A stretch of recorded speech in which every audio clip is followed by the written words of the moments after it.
Hi, everybody. Welcome back to Enjoying Retirement. Today we are at Horseshoe Beach in the Florida Keys, and I'm going to try my hand at some solo lobster diving. I followed another gentleman who is from the Keys, and he mentioned this place as being someplace that you can get lobster from a shore dive. So here we are. We are taking an overview with my new Enjoying Retirement Air Force drone. And you can kind of see why this is called Horseshoe Beach. First of all, it's a quarry that was dug out in the 1930s as they were building the overseas highway. It's about 30 feet deep in the center, kind of horseshoe shaped. Out at the end of it, there is a cut that goes about 10 feet down, 30 or 40 feet across, and used by boats to get from one side to another. Now we're at the end, we're looking back inside of there. It gets to be about 30 feet deep. But we're going outside of it, and we are going to go into the cut for the high-speed boats. So I'm actually doing this in 2 days. The first day I got there, I decided I'm going to do some free diving, going to take my lobster snare, my buoy, my flag, and see what we can do. So let's just say it didn't work out well. There were indeed plenty of lobster there, and I did not catch a single one of them. And I couldn't figure out why. Last time I took the snare out, I caught every one I went after. Of course, I was scuba diving then and didn't have the pressure of trying to hold my breath and rushing things. But these guys were sneaky fast. And if you've never dealt with lobster in person, you may not quite appreciate how fast they can be when they start flipping that tail and swimming backwards. These guys are fast. Anyway, give you some idea here. I'm following the edge on the far side of the cut outside of Horseshoe Beach, and it's about 10, maybe 12 feet deep in the deepest spots. And there are nooks and crannies everywhere.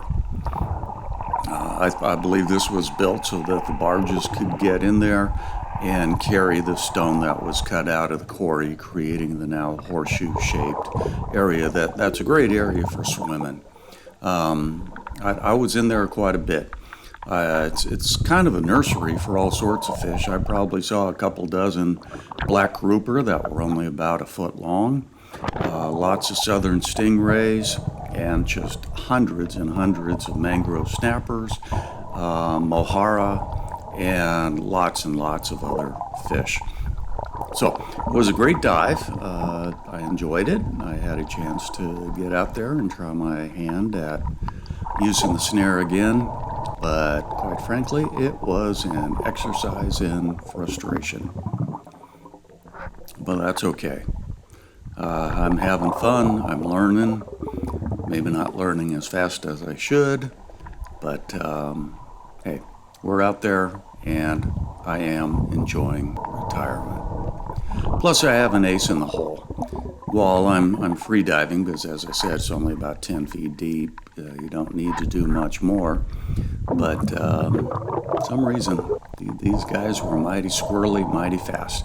I think because it's a shore dive, they're used to being harassed.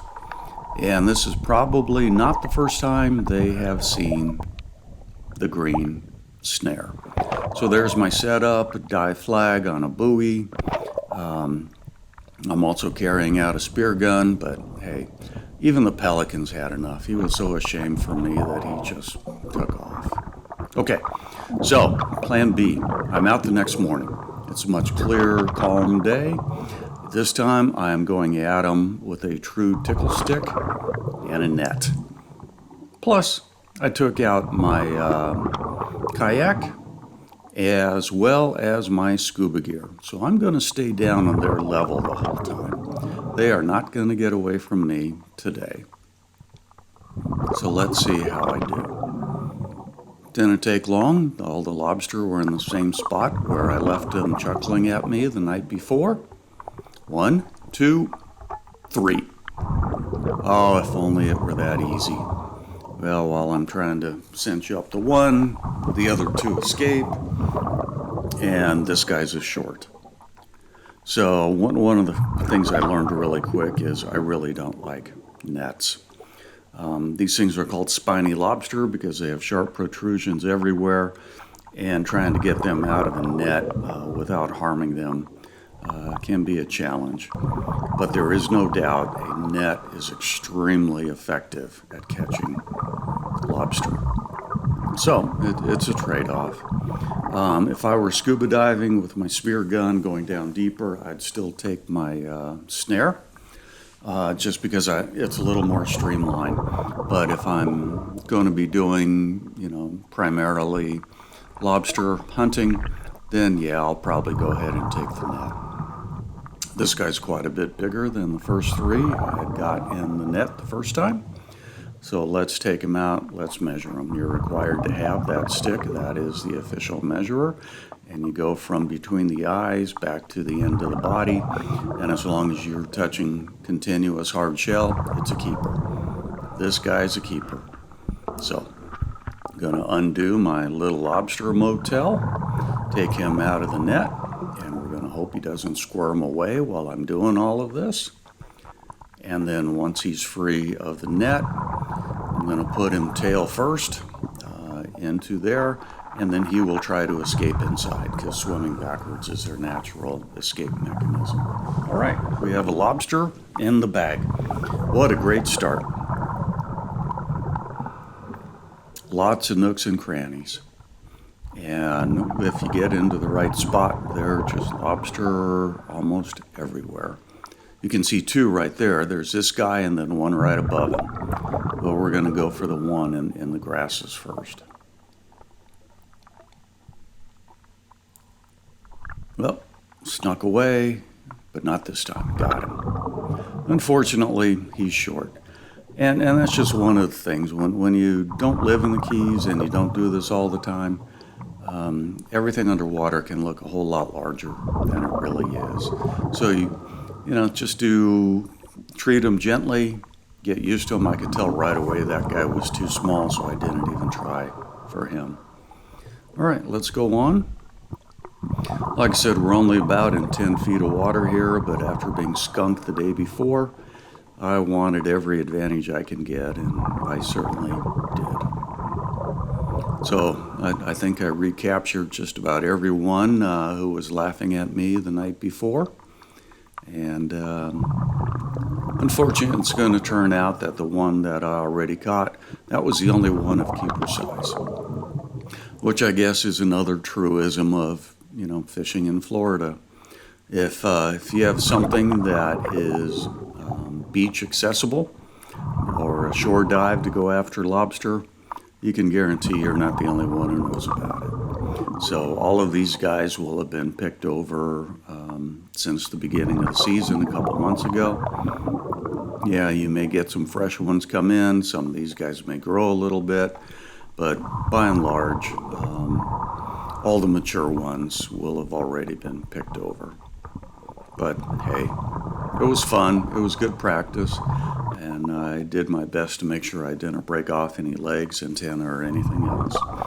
And I don't believe I did. With scuba gear, you can be much slower, much more methodical. I'm not jabbing and poking like I was when I was just holding my breath.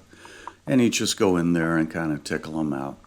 Try not to let their antenna feel the net if you can, and then come in behind them and make sure you clamp that net to the floor. Otherwise, they will escape just like that.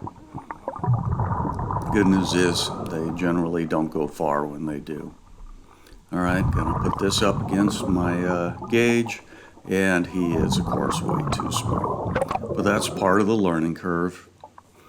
I'm a better judge at them now.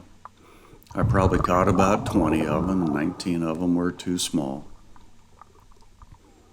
Found more antennae sticking out, so let's go give this guy a try. There he goes. They are still quick. But what's kind of funny is more than once, they squirm out and they'll jump into a hole next door. Well, if that hole is already occupied, well, you're going to have those two lobster kind of fighting over who gets to keep the hole. and generally one or both of them is going to come out, giving you a good chance to pick them up. And notice that there's a lot of silt here, so anytime you touch the bottom, it's going to create a cloud, and you're just not going to get visibility back. So try to stay off the bottom, try to stop, don't touch the grasses as best you can, and maintain your visibility if at all possible. Here's another one. This guy's close. Oh, not quite. I was like scraping the back edge of it, but that was just too close on the wrong side. Well, hey, here's another story. Back in the quarry, there were mangrove snapper by the thousands, but that's another story and perhaps another video. For now, there you go. Just wanted to show you my lobster fishing experience. Hope you enjoyed it. As always, I am enjoying retirement.